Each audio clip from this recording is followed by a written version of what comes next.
parler du premier homme, ça n'est pas simple, parce que c'est sûrement l'œuvre de Camus que je connais le mieux, parce que pour des besoins de publication, je dirais que j'ai vécu avec ce roman et avec des photocopies de son manuscrit pendant 2 ans. Et du coup, ça rend extrêmement difficile d'en parler. Alors, je vais commencer par vous raconter l'histoire étonnante de ce livre. Vous savez, j'aime bien toujours restituer les contextes. Et c'est bien sûr un manuscrit dont l'histoire est étonnante. Alors, je vais prendre ce détour, et puis bien sûr, nous entrerons dans ce livre. Mais je pense que plus encore que pour d'autres, mon rôle va être simplement de vous amener jusqu'au bord du livre, et après, il vous prendra, lui, le livre lui-même. Alors, l'histoire commence, on pense, vers 1953. Camus a donc déjà derrière lui une œuvre importante. Il sort de la publication de La Peste, du point de vue du roman. Il a publié L'Homme révolté et vécu une querelle, plus qu'une querelle, une cabale extrêmement douloureuse. Et il semblerait que le livre naisse en 1953, c'est les carnets qui le disent, et un signe peut-être, dans le livre, le second chapitre fait un saut de 40 ans par rapport au premier. Alors dans le premier, on nous a dit qu'on était en 1913, un petit bébé né, et puis on dit 40 ans après. 40 ans après, c'est 1953, comme si Camus avait voulu inscrire dans le texte du livre un peu la date de sa naissance. En tout cas, c'est dans les carnets le moment où ce titre est trouvé, Le Premier Homme. Camus accumule des matériaux. Manifestement, il écrit, il détruit, parce qu'il n'est pas content. Il lit, il accumule de la documentation. Ses lettres sont pleines de ses doutes sur sa vocation de romancier. Et beaucoup pensent qu'il a renoncé à l'écriture. Alors bien sûr, on sait, je vous en ai parlé il y a 15 jours, qu'il écrit et il le publie, L'Exil et le Royaume, mais peu de gens savent qu'il est en train d'essayer autre chose. 1957, il a le prix Nobel. 1958, mais il n'avance pas sur Le Premier Homme. Il en parle un peu, mais manifestement, il piétine. Et puis, 58, il sort de cette espèce de dépression profonde que les réactions violentes aussi au prix Nobel ont suscité. Et avec une partie de l'argent du Nobel, une partie va aux anarchistes espagnols. Mais avec une autre partie, il achète Lourmarin. Cette maison dont il rêve depuis longtemps, et dans ce Luberon qu'il connaît depuis longtemps, et où il a cherché une maison longtemps aussi. Et c'est là, à Lourmarin, qu'il séjourne le plus longtemps possible entre la mi-58 et la fin 59, ça ne fait pas beaucoup, hein, 1 an et demi, et où il écrit. Et alors là, il écrit et il avance. Mais avant même de parler du livre, je voudrais vous lire quelques phrases extraites de ses correspondances de l'époque qui montrent bien les alternances par lesquelles il passe. Par exemple, en mai 59, dans ses carnets, travail repris et avancé dans première partie Premier Homme, reconnaissance à ce pays, à sa solitude, à sa beauté. En novembre 59, je ne sais quand je reviendrai, sous-entendu à Paris. Il faut que j'en finisse avec le premier jet de mon énorme histoire, et j'en suis loin. Mais il n'y a qu'ici que je puisse travailler. Cette solitude est insupportable et j'en crève. Mais on ne travaille vraiment qu'en crevant. J'ai 8 mois pour en finir, avant de revenir au théâtre, 8 mois seulement. Moralité, je tiendrai le plus longtemps possible. Nous sommes en novembre 59, donc il meurt quelques semaines après, mais vous voyez qu'il pense que pour un premier jet, il en a encore pour 8 mois. Ce que nous avons du Premier Homme, c'est sans doute à peine le tiers, peut-être même le quart de ce qu'il prévoyait. Et puis, une lettre aussi que j'aime beaucoup en novembre. C'est pas que je sois content de ce que je fais. Surtout, je perds le cœur devant l'énormité de ce que j'ai à débroussailler. Je me dis que c'est impossible, que je n'écris que des conneries, que je bafouille. Je pleure après un peu de génie, un tout petit peu, qui me ferait au moins travailler dans l'allégresse, au lieu de cette interminable maladie. Et pour finir, je continue. Donc, vous voyez un manuscrit pas facile. On a dit à plusieurs reprises, manuscrit écrit d'un seul jet, extraordinaire. D'abord, c'est pas vrai. Hein. Pour avoir vécu, je vous le dis, avec la photocopie de ce manuscrit pendant longtemps, je vous assure qu'il y a beaucoup de ratures. Mais surtout, ça n'est pas facile. Donc, on peut penser qu'à côté de ce cahier, il est en train aussi d'écrire aussi des projets, des plans, etc. Très émouvant, il pose sa plume, ce sont les vacances scolaires. Ses enfants et sa femme descendent à Lourmarin pour passer Noël et le Nouvel An, et il remonte en voiture avec, je vais en reparler, tout le travail pour le continuer à Paris, et c'est avec le manuscrit dans la sacoche qu'il porte sur lui qu'il est tué dans l'accident de voiture sur la route de Lyon le 4 janvier 1960. Donc, dans cette sacoche, il y a le manuscrit et un carnet d'accompagnement, mais dans ce qu'il a envoyé dans une malle à Paris par le train, il y a tous les dossiers d'accompagnement, et maintenant, l'ensemble a été publié dans la récente édition de la Pléiade. Alors, vous allez me dire, mais 1960, pourquoi ce livre? Le manuscrit était là. Ne paraît qu'en 1994. 34 ans, c'est beaucoup. À la mort de Camus, Francine Camus, sa femme, fait dactylographier le manuscrit. Et elle le soumet aux amis les plus proches de Camus, une dizaine, en leur disant « Je publie, je ne publie pas ». Et on a les réponses de ses amis, dont une partie est contre la publication pour deux raisons. D'une part, pour des raisons internes. Ils disent « Camus n'aurait jamais accepté que l'on fasse paraître quelque chose qu'il n'ait pas peaufiné jusqu'au bout. » Sans compter qu'il aurait certainement gommé un certain nombre des aspects les plus personnels. Les autres arguments sont des arguments politiques.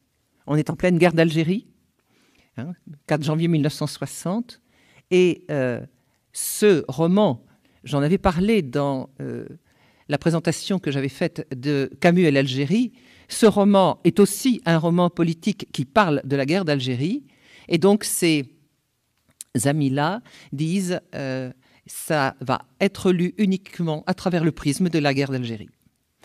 D'autres sont pour la publication, en disant c'est un texte magnifique, il faut le publier. Francine se range à l'avis des plus nombreux et ne le publie pas. Quand elle meurt dans les années 70, en 75 je crois, sa fille reprend la suite et elle préfère publier d'abord la suite des carnets. Et c'est simplement au début des années 80, non, milieu des années 80, qu'elle reprend le manuscrit, qu'elle le retranscrit complètement elle-même, parce qu'elle veut s'assurer que l'on n'a pas trahi. Et il y a encore des mots qui lui restent illisibles, mais elle met très longtemps. Et elle publie donc en 1994, dans l'édition qu'un certain nombre ont en main, l'édition Gallimard, donc dans la série Cahiers Albert Camus, et quelques années après, ça sort en édition Folio. Dans la publication des œuvres complètes dans le tome 4 de la Pléiade, bien sûr, c'est le même texte, sauf qu'avec Catherine, nous avons réussi encore à lire 2 mots avec toute certitude. Là où nous n'étions pas sûrs, nous avons laissé illisible. Et puis, aux annexes de la première édition, nous en avons ajouté d'autres, c'est-à-dire tout ce qui n'avait pas été déchiffré pour la première. C'était, je décrirai tout à l'heure, ce qui était dans la malle et non pas dans la sacoche. Donc, tout cela nous amène à 1994. Le roman est publié. Gallimard pense que ce sera un succès moyen. C'est un succès fantastique. Je veux dire, ils sont obligés en quelques jours de refaire plusieurs éditions. Dans les 3 semaines, il y a déjà une bonne dizaine de demandes d'autorisation de traduction. Et des réactions positives, très positives de la presse et surtout du public. Le public, pour des raisons extrêmement diverses, j'ai eu accès aux lettres que des lecteurs avaient envoyées à Catherine Camus pour la remercier. Et c'était très étonnant, la diversité. Mais tous disaient, ce livre m'a parlé à moi. Ce livre, il a touché des cordes très profondes en moi. Les uns, c'était pour telle figure familiale. Les autres, c'était à cause de l'école. Les autres, c'était à cause de l'Algérie. Les autres... Et c'était extraordinaire comment tout le monde sentait une proximité par un biais ou par un autre avec ce livre. Et ça correspondait à l'impression que j'ai eue en le lisant en 1994. Le succès depuis ne se dément pas. Et comme cela arrive souvent, je pense qu'en France, la sortie du film va ramener les gens vers le livre. Je lisais que c'était le cas très souvent, que le livre est lu quand le film arrive. Et je pense que là, le film va renvoyer aussi les gens vers le livre.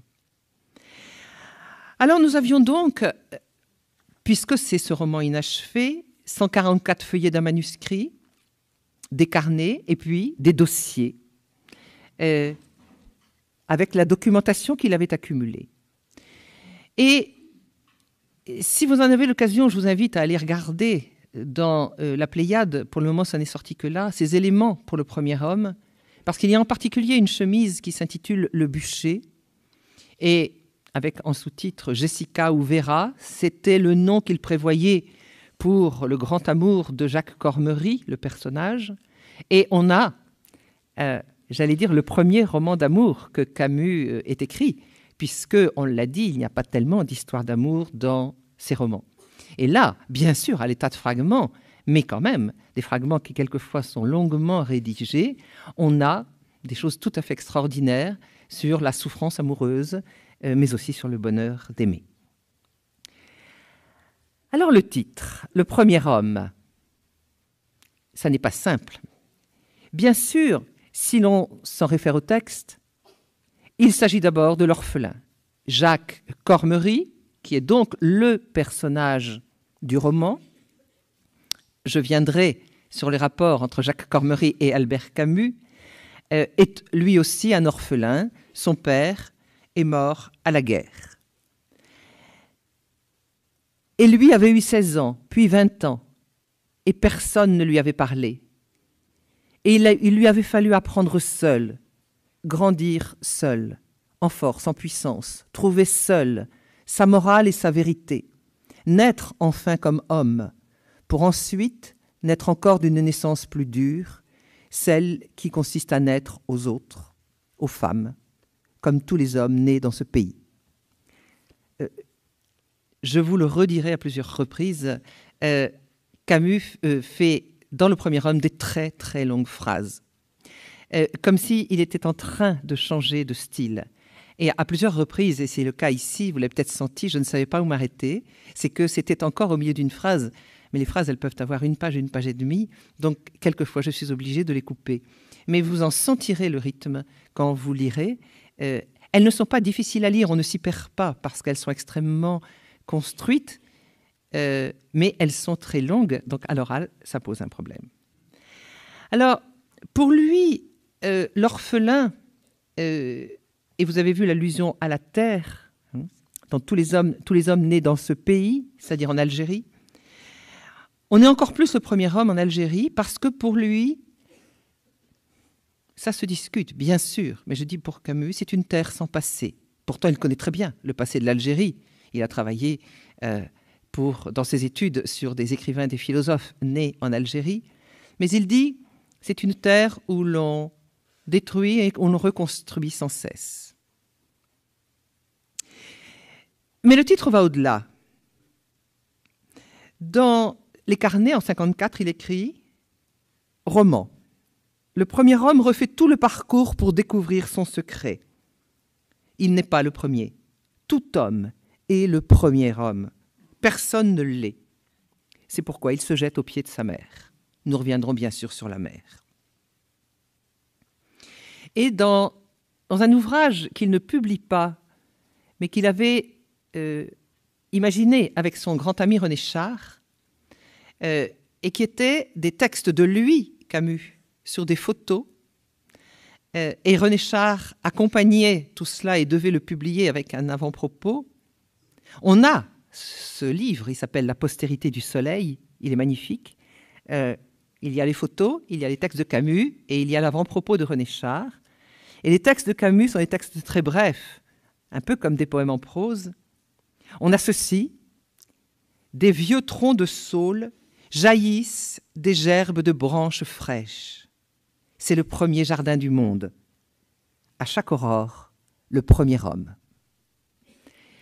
Alors vous voyez que déjà ce titre, complètement polysémique, nous fait entrer dans la méditation. Nous avons deux parties. L'une qui s'intitule « Recherche du Père ». Celle-là est totalement rédigée, très travaillée, le manuscrit le montre. Il y a des repaginations, des morceaux collés, etc. Une deuxième partie, « Le Fils » ou « Le premier homme ». Cette partie est à peine ébauchée. Et nous savons qu'une troisième, au moins, était prévue, qui se serait intitulée « La mère » ou quelque chose d'approchant. Recherche du Père, le Fils, la mère. La mère qui est en même temps à l'origine du roman, puisque, et dans le manuscrit, c'est extrêmement travaillé, le texte est précédé de ceci: « Intercesseur, veuve Camus ». Ce n'est pas une dédicace, encore que la dédicace est à côté, mais vous voyez un intercesseur. L'intercesseur, c'est l'intermédiaire. Vous voyez que ce terme a quelque chose de religieux. C'est l'intermédiaire entre qui et qui, ici? Il me semble que la seule interprétation possible, c'est intercesseur entre Camus et lui-même, ou entre Camus et sa vérité. Mais la dédicace est juste à côté. À toi, qui ne pourras jamais lire ce livre. La mère de Camus était analphabète. Comment aurait-il bâti son personnage? Et c'est là tout le problème que le cinéaste a dû résoudre. C'est que le personnage de Jacques Cormery était en gestation dans l'imaginaire de Camus, et à partir de lui, mais pas seulement.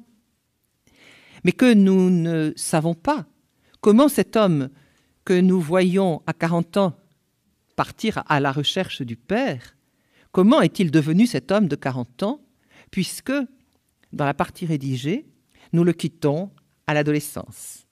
Il a 17 ans, il fait des études brillantes, il vient pour la première fois d'embrasser une fille, il est gardien de but dans l'équipe de foot de sa classe, et nous le quittons là. Comment ce jeune homme est-il devenu le Jacques Cormery de 40 ans, avec en particulier cette question redoutable? À 2 reprises, il dit « c'est moi le monstre ». Qu'est-ce que ça veut dire? Pourquoi a-t-il cette impression de monstre? Et ça, nous ne le savons pas. Nous pouvons faire quelques hypothèses, mais il manque ce qu'est devenu Jacques Cormery entre 17 et 40 ans, ou plutôt comment il est devenu l'homme qu'il est et qui peut partir à la recherche du Père, d'abord sans trop y croire, sur l'instigation de sa mère, et puis ensuite en étant pris totalement par cette recherche-là qui va le modifier complètement. Les 9 chemises qui étaient dans le dossier éléments pour le premier homme portent des titres intéressants: éducation, guerre et résistance. Forcément, nous le quittons dans les années 20 et nous le retrouvons en 53. Entre deux, il y a eu la guerre et la résistance. Jacques Cormery aurait-il été résistant? Aurait-il côtoyé des résistants? On ne le sait pas. Et puis, la mer, bien sûr, et puis Algérie, et puis après des noms de personnages. Qu'aurait-il gardé de tout cela? On n'en sait rien.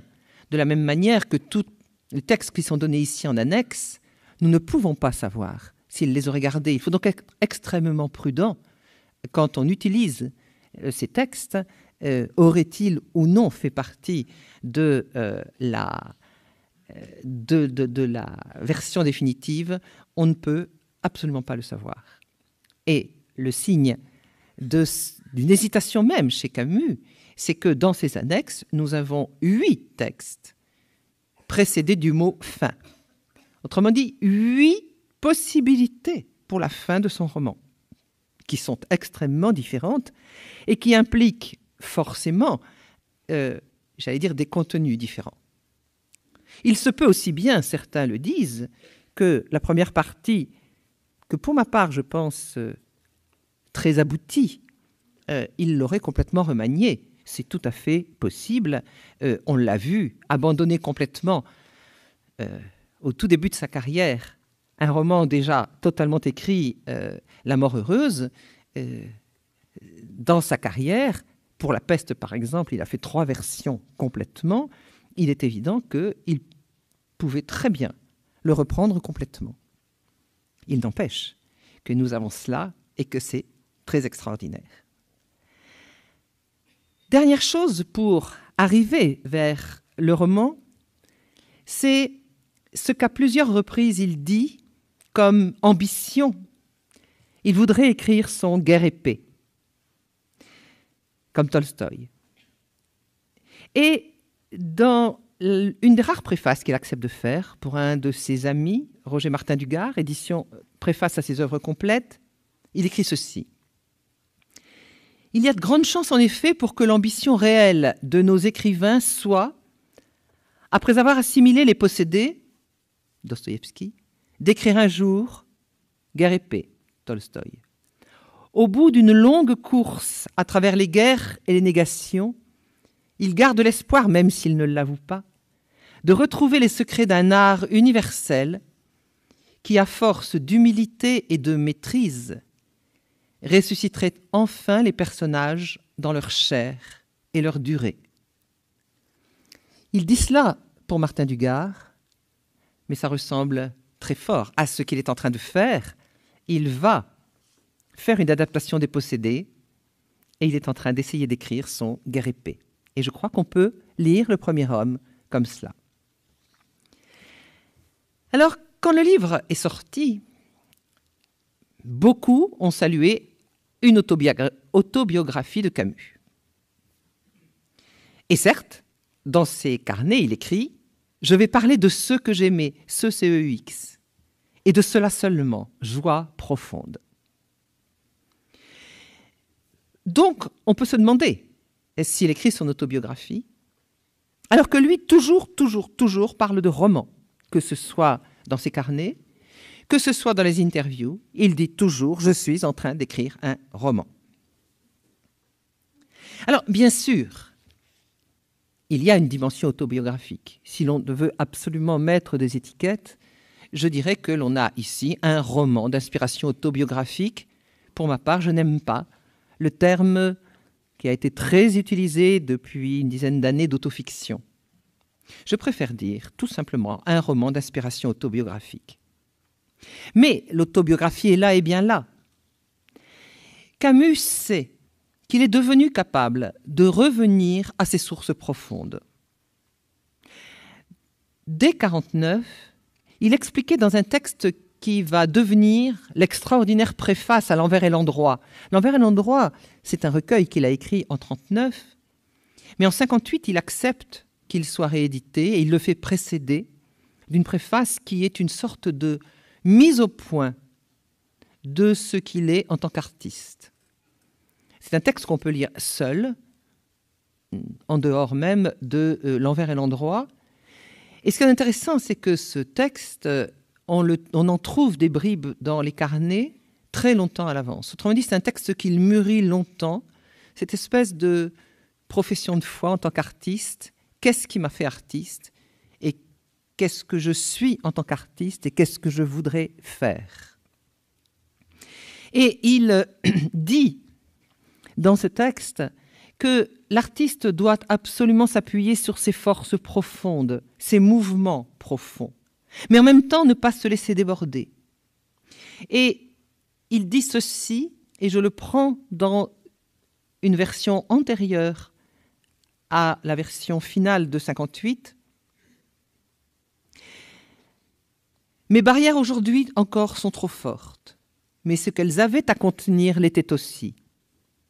Le jour où l'équilibre s'établira, ce jour-là, j'essaierai d'écrire l'œuvre dont je rêve. Elle ressemblera à l'envers et l'endroit, c'est-à-dire qu'une certaine forme d'amour y sera mon tuteur. Il me semble que je le peux.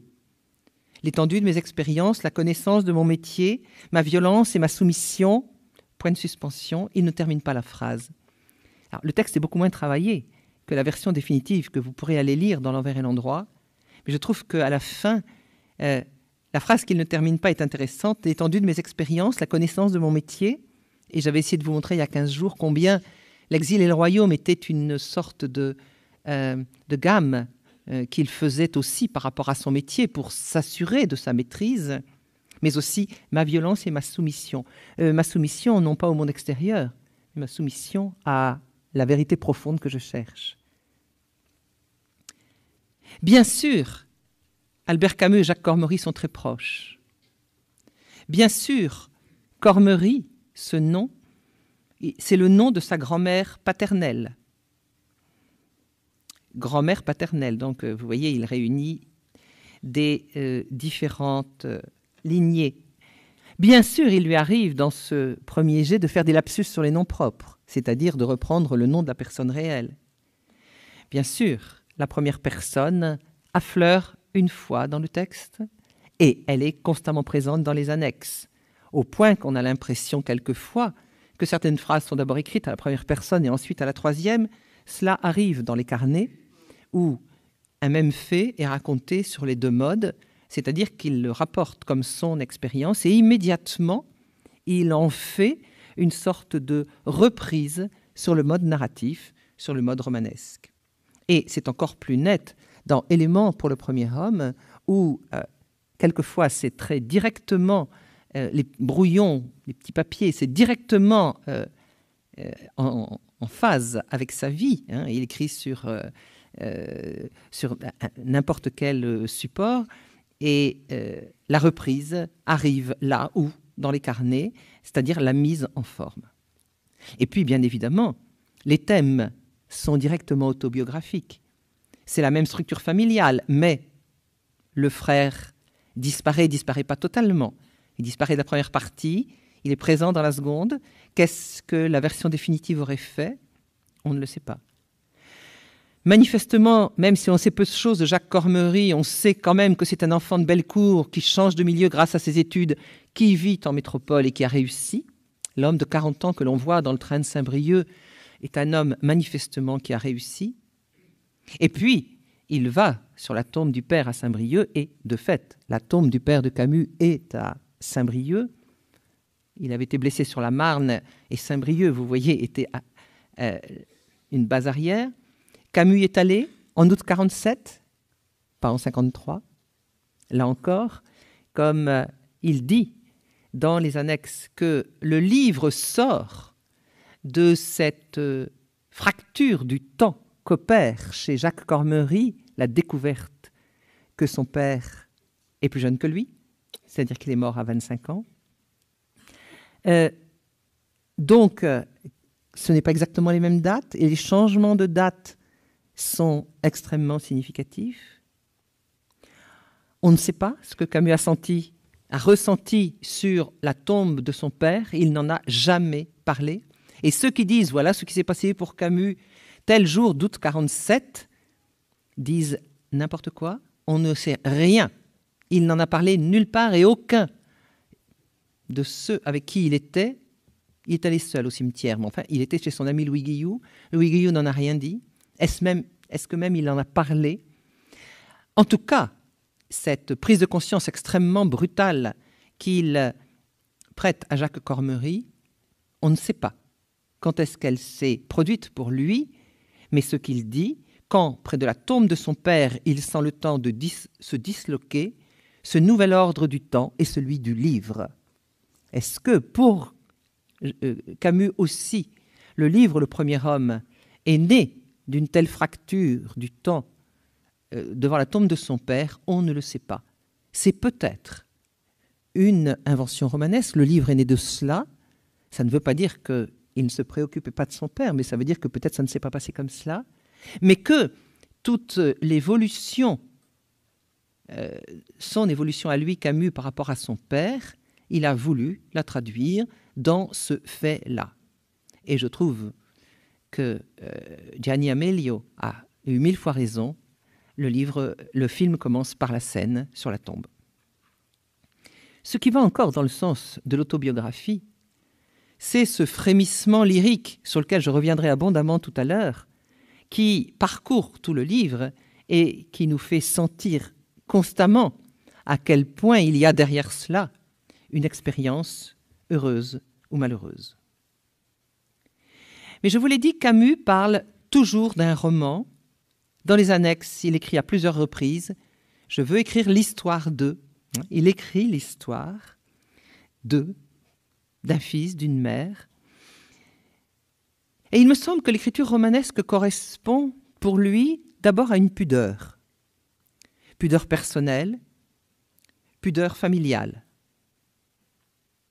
Certes, il a comme projet, et il le dit de 1001 manières, j'en dis une, arracher cette famille pauvre au destin des pauvres, qui est de disparaître de l'histoire sans laisser de traces. Et il ajoute « Ils étaient et ils sont plus grands que moi ». Mais arracher cette famille pauvre au destin des pauvres, vu sa pudeur, ça ne pouvait pas se faire en direct. Et par ailleurs, il me semble que le choix de l'écriture romanesque, avec le détour que cela implique, on ne dit pas « je », on dit « il », et puis il y a Jacques Cormery, qu'il construit comme personnage, ce choix lui permet de consentir au lyrisme sans craindre de tomber dans le pathos.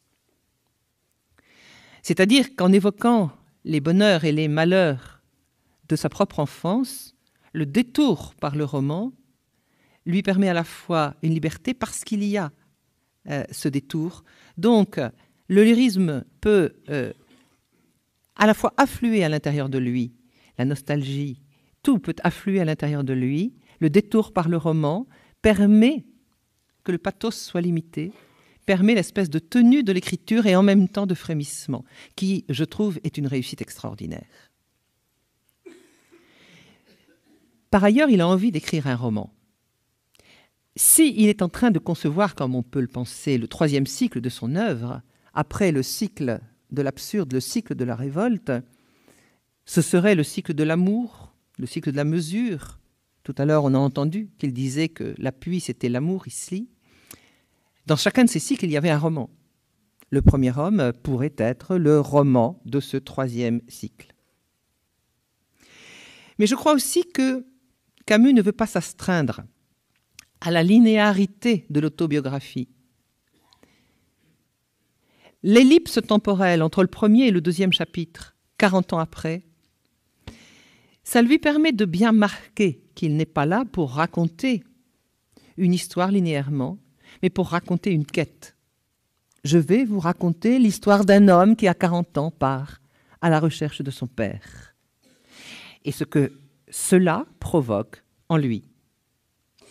Ce qu'il veut faire, c'est donc raconter une quête, mais en partant à la recherche de son père, Jacques Cormery ne va pas simplement découvrir qui il est, mais il va surtout découvrir à travers son père la tribu, le terme est dans le texte, la tribu à laquelle son père appartient et donc tribu dans laquelle il se reconnaît. Celle qu'il n'appelle pas les pieds noirs. Je rappelle que le mot n'existait pas encore quand Camus écrivait, mais que l'on pourrait appeler les petits blancs d'Algérie. C'est-à-dire ce milieu dans lequel il est né, le milieu de Bellecour, le milieu dominant d'une très grande partie des Français d'Algérie, qui ne sont pas des grands colons, mais qui sont des petits artisans, des petits commerçants, des gens du peuple, dont, je l'ai peut-être déjà dit, les historiens s'accordent à dire que leurs conditions de vie étaient souvent inférieures à celles des ouvriers de la métropole, même si leurs conditions de vie étaient majoritairement, très majoritairement supérieure à celle des Arabes.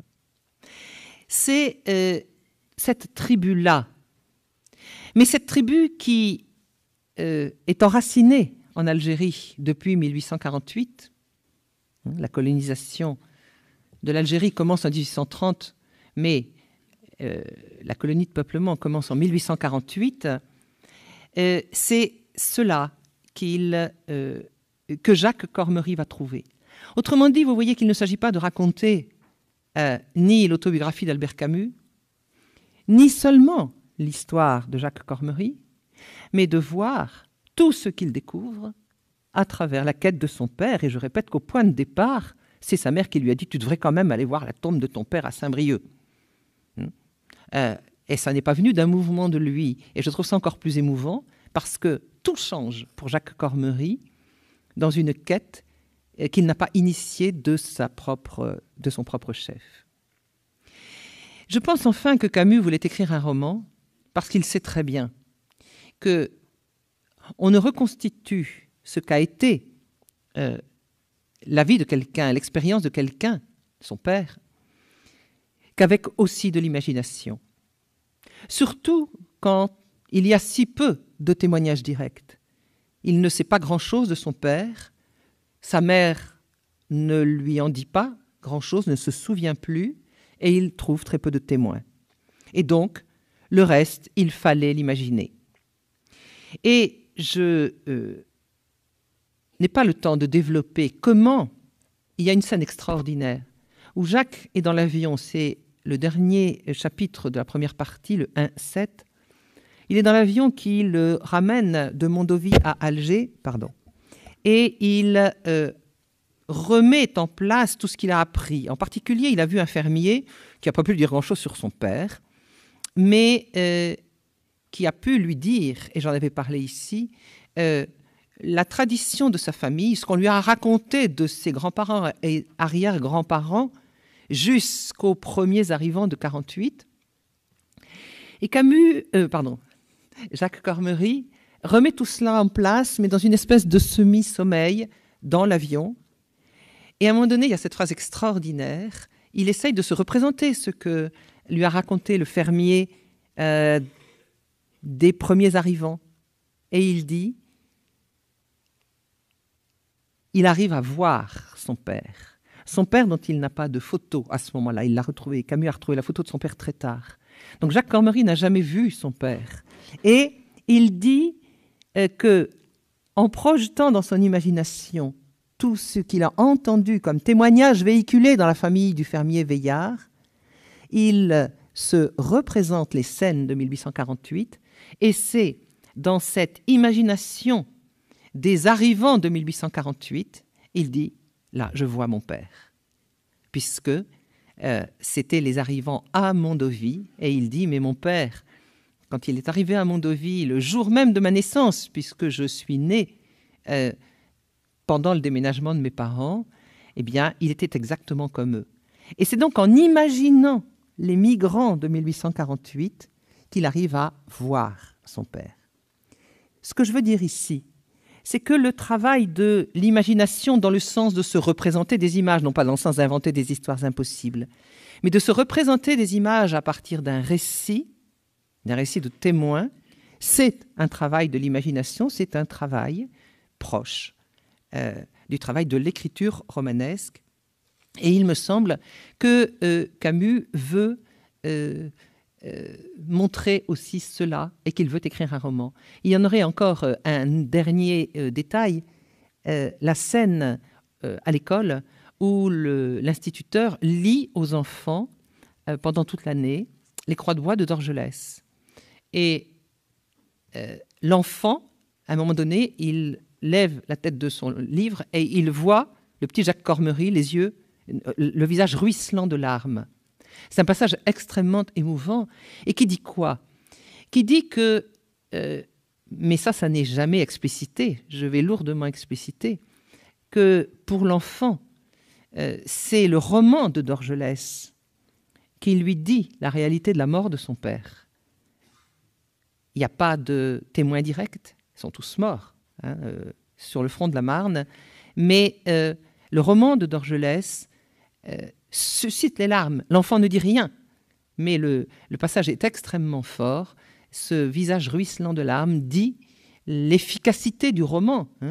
Les Croix de bois, c'est un roman de Roland Dorgelès sur la guerre 14, dit l'efficacité du roman pour rendre l'expérience directe. Approchons-nous encore un peu du livre. Vous allez me dire, vais-vous nous parler de plein de choses, mais je crois qu'on est dedans. Camus aussi a envie, et c'est extrêmement émouvant, de ce qu'il appelle création libre. En 1951, donc, un peu avant de commencer, il écrit dans ses carnets « Terminer la première rédaction de L'Homme révolté. Avec ce livre s'achèvent les 2 premiers cycles, 37 ans. Et maintenant, la création peut-elle être libre ?» Une espèce d'impatience. Je devais faire ces 2 cycles et maintenant j'ai envie d'écrire, d'écrire pour moi. En 53, publication d'Actuel 2, Actuel 1, 2 et 3, ce sont ces recueils d'articles. L'inventaire est terminé, le commentaire et la polémique, désormais la création. Je crois que c'est très très important de voir l'écriture du premier homme aussi comme quelque chose où un texte où Camus dit « ça y est, j'écris mon livre, le livre que je veux écrire ». Il ne renie pas les autres, pas du tout. Mais c'était une sorte d'itinéraire qu'il avait prévu et qu'il voulait mener jusqu'au bout. Et là, on a l'impression qu'il s'empare enfin de quelque chose qui serait le début de son œuvre. Il dit à la fin de cette préface de L'Envers et l'Endroit en 58 que j'ai évoquée tout à l'heure, mon œuvre n'est pas encore commencée. C'est quand même étonnant. Et il écrit 158. Et il écrit aussi dans ses carnets « Se libérer de tout souci d'art et de forme. Retrouver le contact direct, sans intermédiaire. Donc, l'innocence. » Pas simplement parce qu'il va parler d'un enfant et qu'il serait innocent, mais une sorte d'innocence de l'écriture. Ne pas se donner de règles, une espèce de liberté de l'artiste qu'il veut exercer à plein. Et je trouve qu'on le sent dans cette autorisation qu'il se donne, lui qui a pratiqué la phrase très courte, par exemple dans L'Étranger, de pratiquer ces immenses périodes, mais qu'il adore chez Proust, mais qu'il ne pratiquait pas pour lui. Et là, il s'en donne la possibilité. On a donc un roman que je qualifierais aussi de poétique, parce qu'il y a une liberté, une inventivité de l'écriture. Il y a des fins de chapitre extraordinaires de ce lyrisme condensé et frémissant, et je vais vous en lire quelques-unes de ces fins de chapitre, et puis aussi parce que c'est un roman dominé par la nostalgie, même si elle ne s'exprime jamais en direct. Donc pour moi, on est aussi dans cette catégorie du roman poétique qui a été un courant très important de la littérature française du XXe siècle. Alors, cette dimension lyrique, bien sûr, c'est le fait de repartir dans les souvenirs.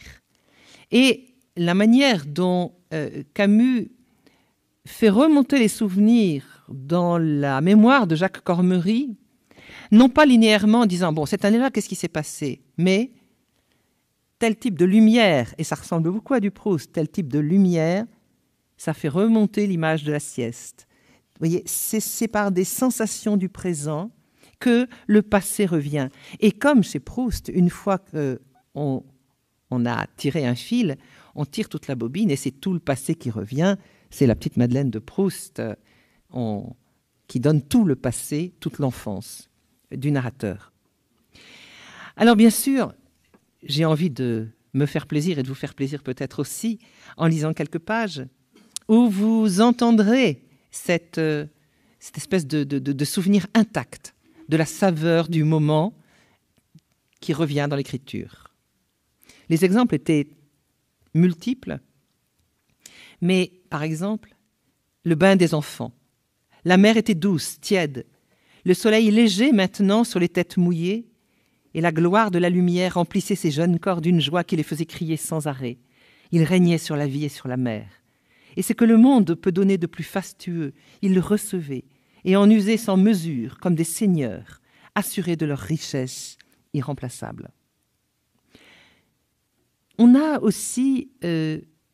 Camus n'est pas en Algérie.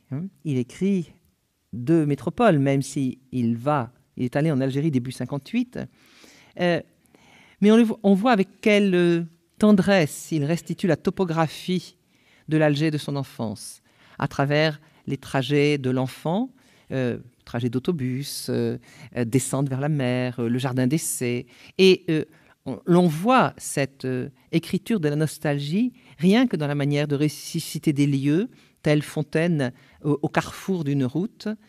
Ressusciter aussi des saveurs. On a des odeurs, on a des goûts. Des goûts des gâteaux, de ce que l'on mangeait, de ce que l'on mangeait quand on partait à la chasse avec l'oncle, de ce que l'on mangeait aux fêtes. On a des beignets qui se vendent le long de la rue quand on revient du lycée. Des saveurs extrêmement simples, et on voit Camus écrire quelquefois dans la marge qu'il faut qu'il retrouve exactement le nom de tel ou de tel gâteau que l'on mangeait à telle période. Et c'est d'une justesse, m'ont dit des amis pieds noirs, d'une justesse totale. On retrouve toutes ces saveurs-là. On retrouve des joies toutes simples. Je disais tout à l'heure le pique-nique de chasse, mais toute la scène de la chasse avec l'oncle, la journée de chasse avec l'oncle Étienne, c'est une petite merveille d'évocation, mais au sens très fort, de rendre présente des joies extrêmement simples de l'enfance. C'est absolument touchant. Et il y a une manière de mettre en avant, par des gestes tout simples, la tendresse que l'enfant Jacques Cormery a rencontrée et la tendresse qu'il a en retour. Et je vais évoquer 3 personnages. L'oncle d'abord, parce que je crois qu'il est important, l'oncle Étienne. C'est la fin de la journée de la chasse. Plus tard, à la gare, pressé de rentrer et de manger pour se coucher tôt à cause du travail du lendemain, ils se séparaient rapidement dans l'ombre, presque sans parole, mais avec de grandes tables d'amitié. Jacques les entendait s'éloigner, il écoutait leurs voix rudes et chaleureuses, il les aimait. Puis il empruntait le pas d'Ernest. Excusez-moi, je frappe. L'oncle s'appelle soit Étienne, soit Ernest. Puis il empruntait le pas d'Ernest, toujours vaillant, alors que lui traînait la jambe. Près de la maison, dans la rue obscure, l'oncle se retournait vers lui. « Tu es content ?» Jacques ne répondait pas. Ernest riait et sifflait son chien. Mais quelques pas plus loin, l'enfant glissait sa petite main dans la main dure et calleuse de son oncle, qui la serrait très fort, et il rentrait ainsi en silence. Vous voyez, une scène très, très, très simple, qui dit beaucoup, je trouve. Bien sûr, il y a aussi toutes les scènes très, très étonnantes avec la mère, toute cette tendresse, même si c'est une tendresse muette de la mère. Peut-être, à la différence de l'envers et l'endroit, je rappelle, 39, il y a 20 ans entre les deux, où il y avait une insistance sur l'apparente indifférence de la mère et l'espèce de mystère étrange qu'elle représentait pour l'enfant.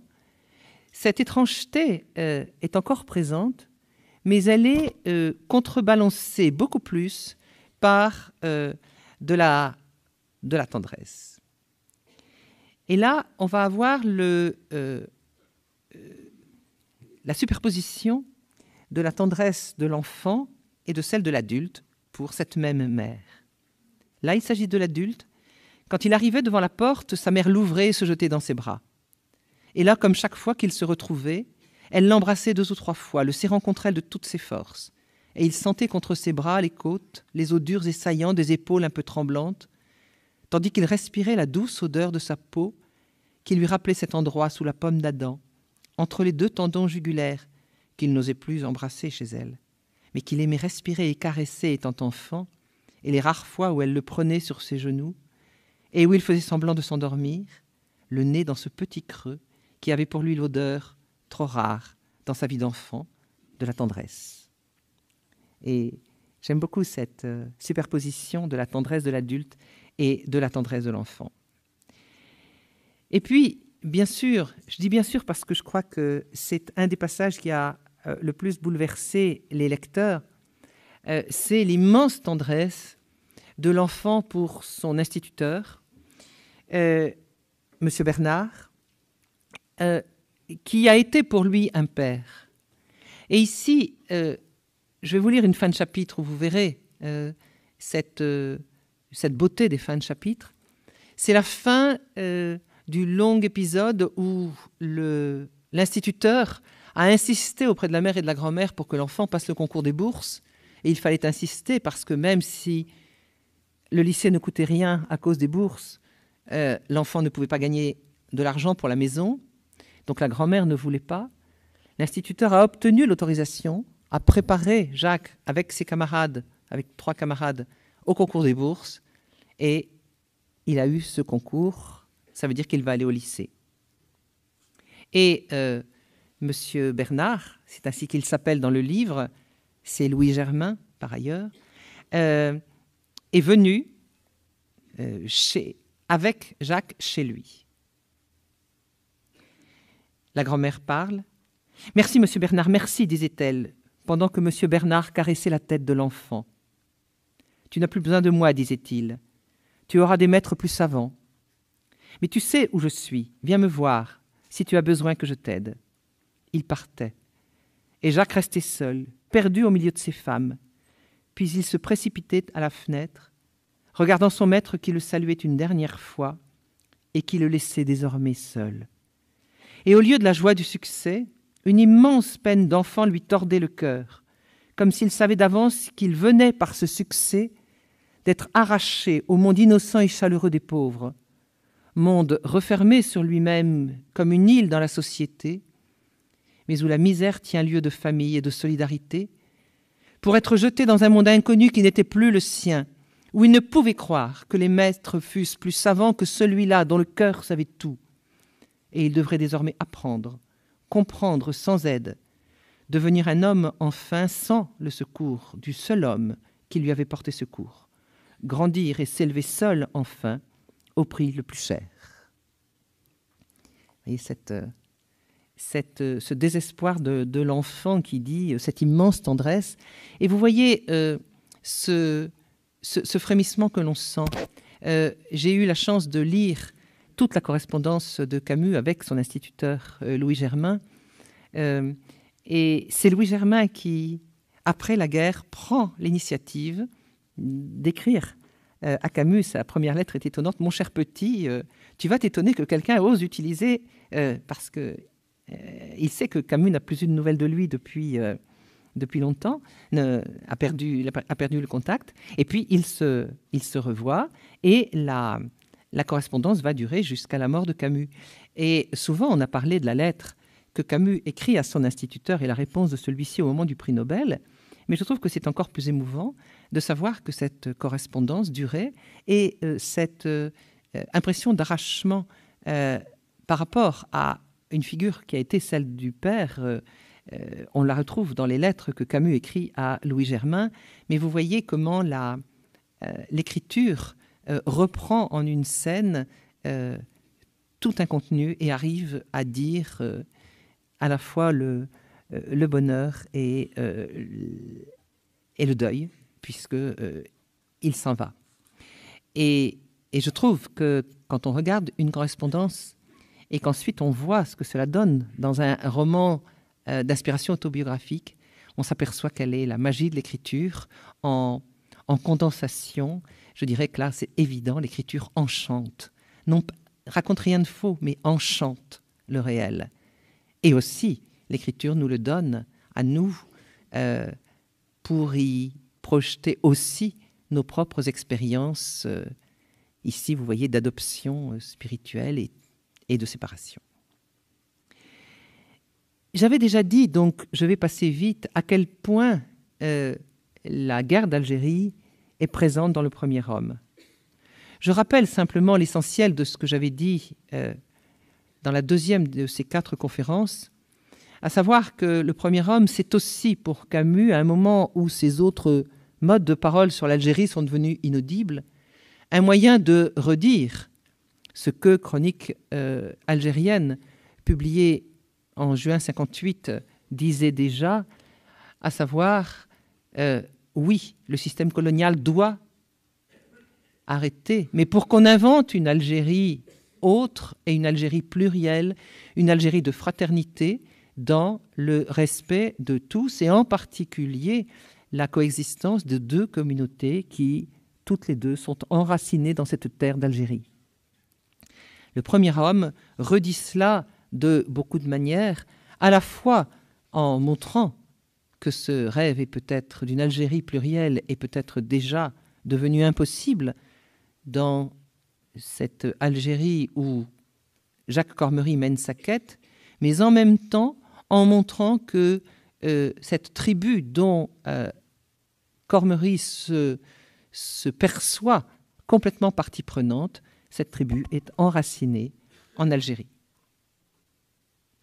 Et je crois que je vous l'avais dit, le premier chapitre où ce petit enfant européen naît entre des hommes et des femmes à la fois arabes et européens, tous attendant cet enfant, soit dehors, soit dedans, les hommes ou les femmes, c'est une sorte de réalisation, mais vous voyez, dans le passé, de ce rêve que Camus est peut-être déjà devenu impossible. Mais je voudrais insister ici sur une autre dimension de nature politique aussi, qui est dans ce roman. C'est que, à travers la recherche du père, en remontant dans le passé, je vous ai dit jusqu'au XIXe siècle, Jacques Cormery traverse forcément toute l'histoire. Il y a l'émigration de 1948, de France et d'Espagne vers l'Algérie, celle de 1971. Il y a la guerre du Maroc de 1905. Le père de Cormery a fait cette guerre. Il y a la Première Guerre mondiale, celle où il meurt. Et puis il y a la guerre d'Algérie. Et il me semble que, à travers cette traversée du siècle au sens large, le roman nous dit que l'histoire, avec un grand H, broie les êtres. Et c'est très net à propos du récit, de l'annonce de la mort de Lucien Cormery à sa femme. Votre mari est mort pour la France, nous sommes fiers de lui. Et puis les deux femmes étaient en train d'éplucher les haricots, ou de trier les haricots. Et puis voilà. Et puis après, on lui envoie le petit bout d'obus qui a percé la tête de son mari. Et puis c'est tout. Et puis, dit une très belle phrase, mais c'est une autre que j'ai choisie. Il y avait comme ça des centaines de milliers d'orphelins qui arrivaient là comme ça.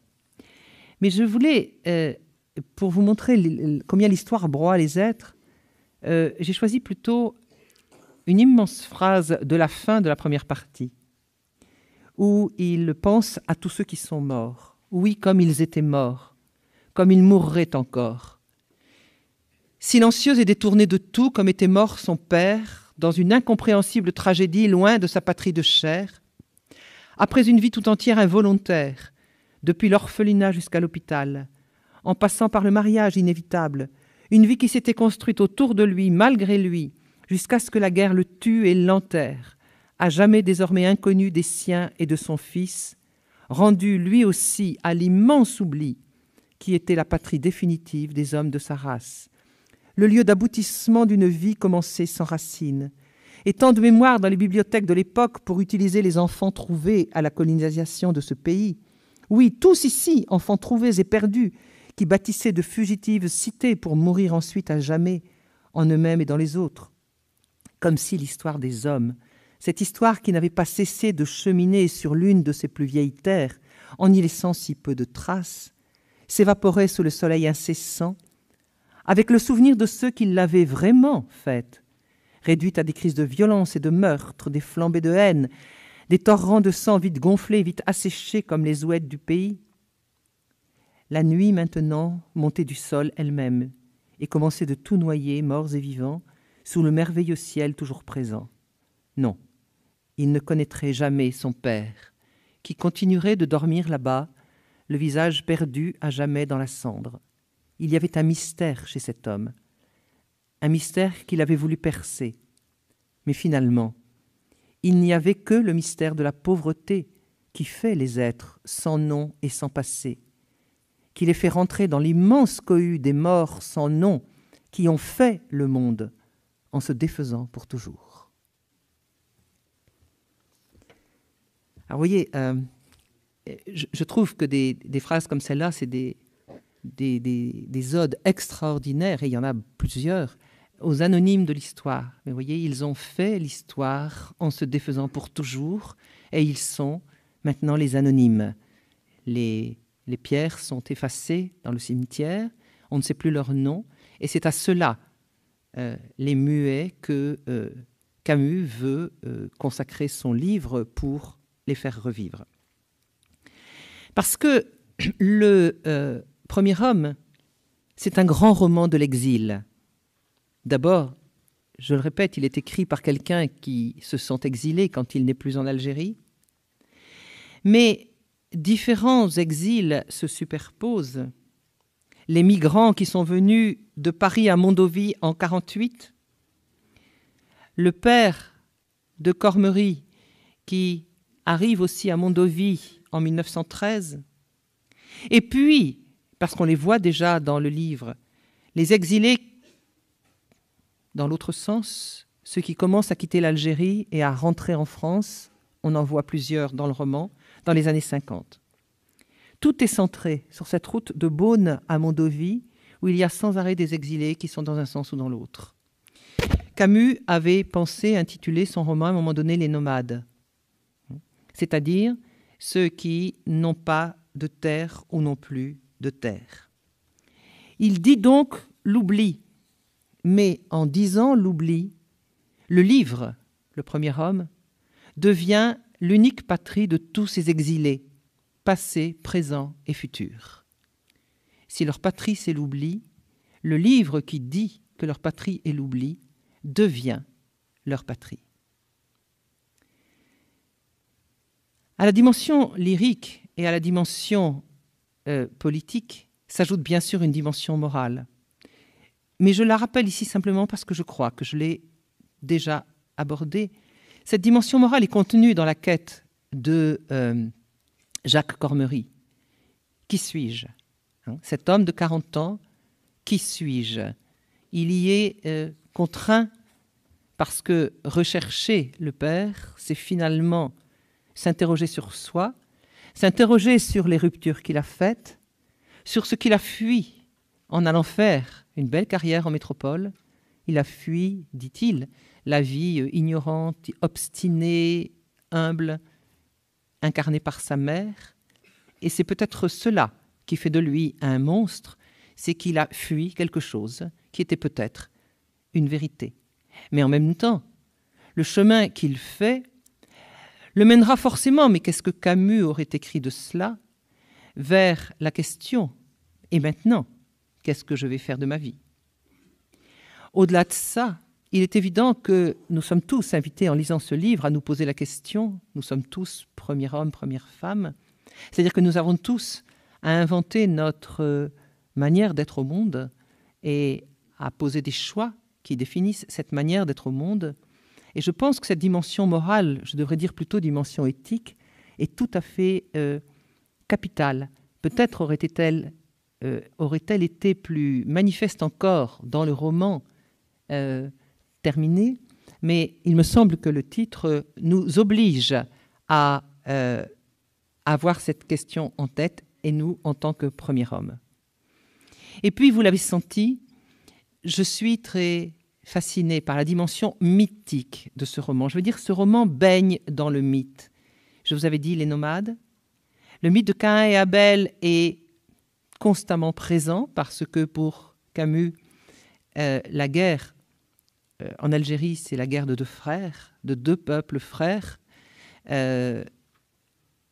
qui s'entretuent. Et puis, il y a, à l'évidence, dans cette troisième partie qu'il envisageait autour de la mer, une sorte de dimension mythique qu'il allait donner à la mer. Je vous lirai simplement un passage. Alors, il est dans les annexes. Qu'en aurait-il fait? Maman, point. Ce qui dure dans l'histoire des hommes, ce qu'elle est, la mer chinoise l'est, la mer du Moyen-Âge, celle d'hier, celle de demain. Elle vit de quoi tout le monde a pu vivre et de rien de plus. C'est nous, c'est moi, qui sommes ce qui passe et périt, le superflu, les modes de pensée, les passions historiques, l'élan qui meurt. Elle attend, souffre et sourit depuis des siècles. Et puis enfin, il me semble qu'avec la phrase d'ouverture, Camus a voulu baigner ce roman dans une dimension cosmique. Je vais simplement vous la lire, ça commence comme ça le roman. Au-dessus de la carriole qui roulait sur une route caillouteuse, de gros et épais nuages filaient vers l'est dans le crépuscule. 3 jours auparavant, il s'était gonflé au-dessus de l'Atlantique, avait attendu le vent d'ouest, puis s'était ébranlé lentement d'abord et de plus en plus vite, avait survolé les eaux phosphorescentes de l'automne, droit vers le continent, s'était effiloché aux crêtes marocaines, reformés en troupeaux sur les hauts plateaux d'Algérie, et maintenant, aux approches de la frontière tunisienne, essayait de gagner la mer Tyrrhénienne pour s'y perdre. Après une course de milliers de kilomètres au-dessus de cette sorte d'île immense, défendue par la mer mouvante au nord et au sud, par les flots figés des sables, passant sur ce pays sans nom à peine plus vite que ne l'avaient fait pendant des millénaires les empires et les peuples, leur élan s'exténuait, et certains fondaient déjà en grosses et rares gouttes de pluie qui commençaient de résonner sur la capote de toile au-dessus des 4 voyageurs. Vous voyez, on part d'une carriole sur une route, on a tout l'espace, avec le vent. Alors j'ai dit cosmique, ce serait peut-être géologique, et puis on revient à la carriole. L'histoire des hommes, l'histoire d'un petit enfant qui va naître, s'inscrit dans cette dimension cosmique, et à quelques moments comme ça dans le roman, cette dimension revient, est présente, et du coup, cette histoire, et vous voyez que nous sommes loin d'une autobiographie, cette histoire baigne dans quelque chose de beaucoup plus vaste, dans le temps et dans l'espace. Vous l'avez compris, Le Premier Homme, c'est une œuvre symphonie, et en même temps, c'est une œuvre toute proche, qui nous parle de nous, qui nous parle à nous. C'est peut-être le meilleur accès, maintenant, à l'œuvre de Camus. Je vous remercie.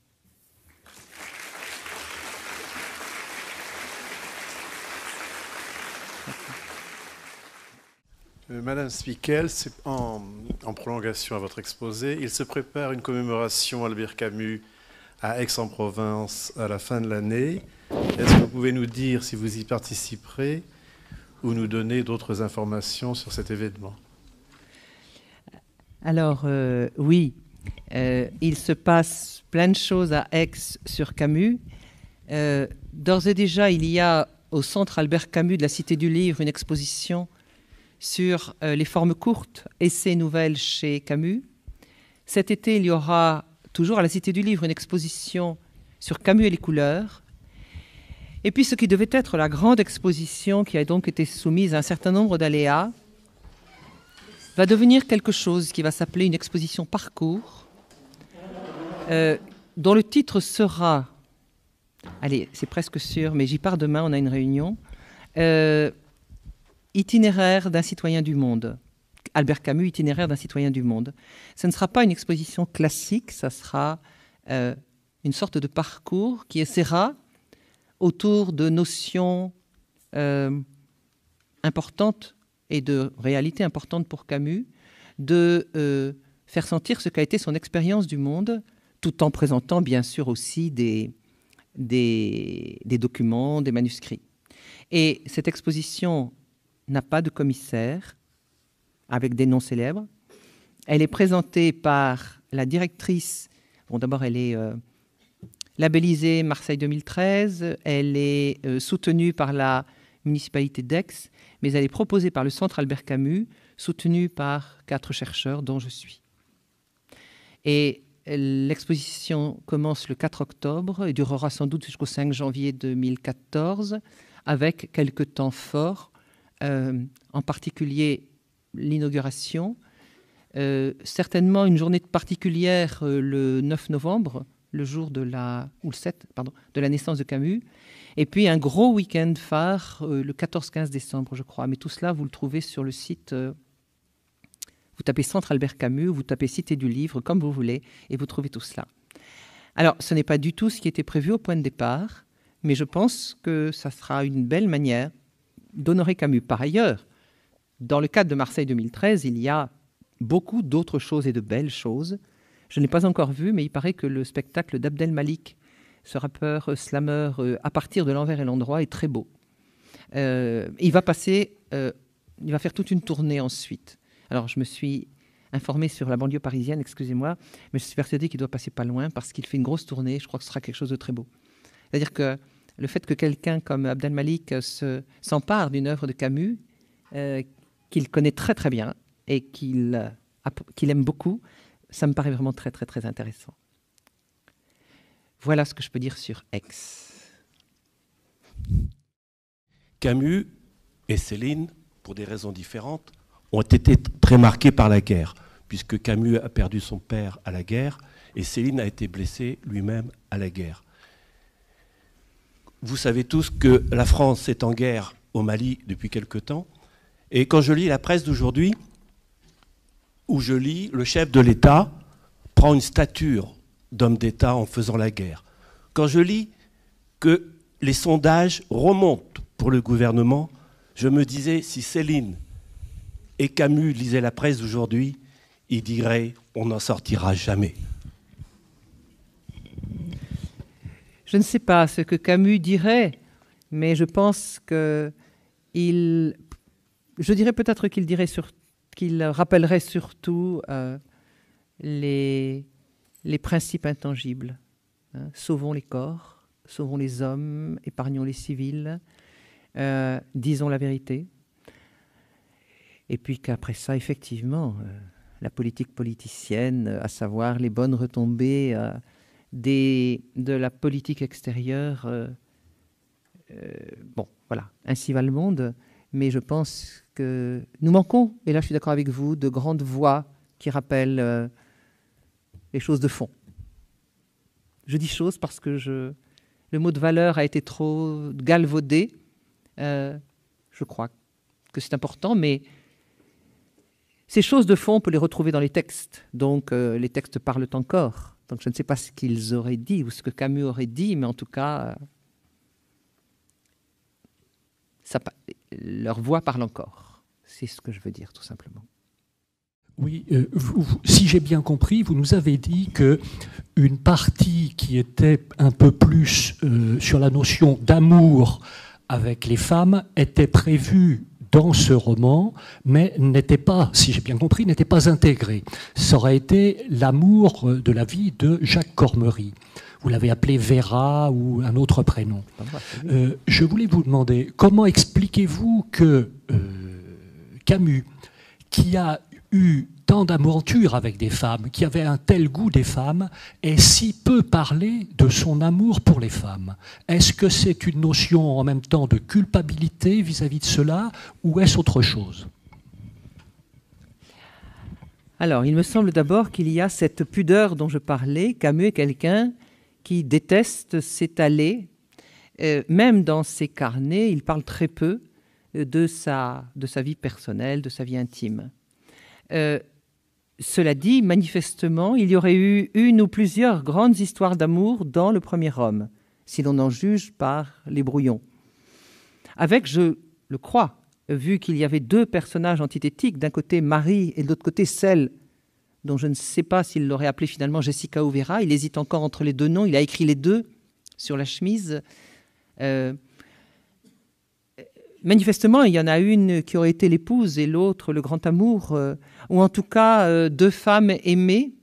Donc Camus aurait transposé, non pas l'ensemble des problèmes sentimentaux que lui posait sa propre conduite, il l'aurait transposé pour une bonne part dans un moment ou à un autre du premier homme. Et déjà, dans la dernière page, on voit apparaître rapidement la figure de cette femme aimée et présentée comme telle. Je ne sais pas si vous le connaissez, ce texte, mais c'est vraiment la dernière page d'une femme ardemment aimée. Je pense que Camus aurait créé ce grand amour de Cormery, non pas à partir d'un visage, mais à partir de beaucoup. Il aurait bâti un type de femme.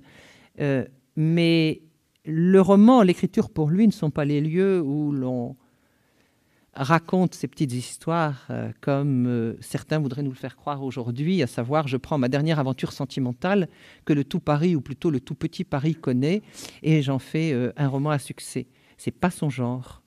Mais il n'aurait, je crois, pas évacué cette idée de culpabilité que l'on trouve par ailleurs par moments dans ses carnets, et en tout cas dans les fragments qui sont dans cette chemise Le Bûcher. Le Bûcher, c'est le bûcher de la flamme amoureuse, à la fois en positif et en négatif. Il y a de longues réflexions sur la souffrance que l'on éprouve et sur la souffrance que l'on inflige à l'autre. Donc je pense que ça aurait été un thème important à un moment donné, la souffrance subie, la souffrance infligée à travers l'amour. Le feu qui nourrit et le feu qui brûle. Voilà. Oui, dans le livre, pas très souvent d'ailleurs, moi je me souviens de 3 ou 4 scènes où il parle de la relation qu'il peut y avoir, ou de l'absence de relation plus exactement, m'a-t-il semblé, entre les deux communautés. Par exemple, quand je crois il va dans la ferme, il parle des Arabes qui les regardent, mais sans, de façon totalement indifférente, comme s'ils n'existaient pas, enfin ça ne les intéressait pas. Il y a une autre scène aussi d'une bagarre où le comportement de la partie arabe par rapport à la partie européenne est totalement différent. Et puis, à d'autres moments, quand il se trouve en contact avec des Arabes, on a vraiment le sentiment que ce sont deux mondes qui ne se côtoient, enfin qui se côtoient, mais sans relation véritable. Est-ce que c'est pas déjà qu'il avait l'impression que la présence française en Algérie n'était plus possible, n'était plus d'actualité? Alors il me semble qu'il faut distinguer 2 choses. Quand Camus essaye de décrire l'expérience de Jacques Cormery, enfant ou jeune, il décrit effectivement une coexistence parfois tendue, mais il dit aussi on pouvait être copains dans la journée, mais on vivait dans des maisons séparées, avec l'idée aussi de zone de tension. Et puis il faut le distinguer, parce qu'il y a 30 ans, et l'approche ou l'éclatement de la guerre, est-ce que tout se situe en 1953, je ne sais pas, de Cormery adulte. Et la scène que lui décrit le fermier Veillard, je ne pense pas que les ouvriers arabes du vieil homme, et là manifestement c'est un colon riche, il avait des grosses vignes, enfin des grandes terres, et il arrache les vignes avant de partir, non pas en disant je ne laisserai rien derrière moi, mais en disant, puisque vous nous dites, et il parle aux indépendantistes, qu'ici nous avons fait un crime, eh bien j'efface les traces de ce crime. Les ouvriers regardent, les ouvriers arabes qui travaillaient donc dans cette grande ferme, regardent non pas indifférents, mais je pense rien ne dit ce qu'ils pensent.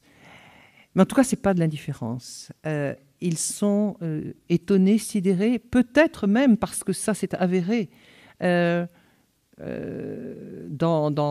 la douleur de voir ce désespoir de cet homme qui va s'en aller, parce qu'il est avéré que dans les campagnes, les relations étaient très différentes dans de la ville.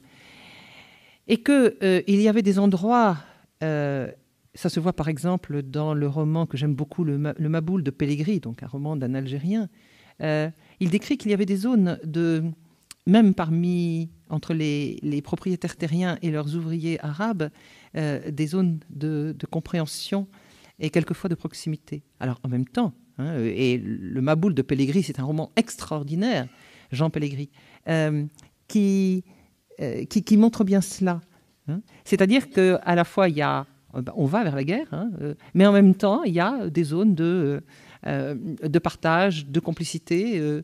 Et je crois que les relations entre les deux communautés devaient être c'est du moins ce que me disent les gens qui y ont vécu, d'une extraordinaire complexité et d'une très grande diversité, et qu'on ne peut absolument pas les réduire à un type de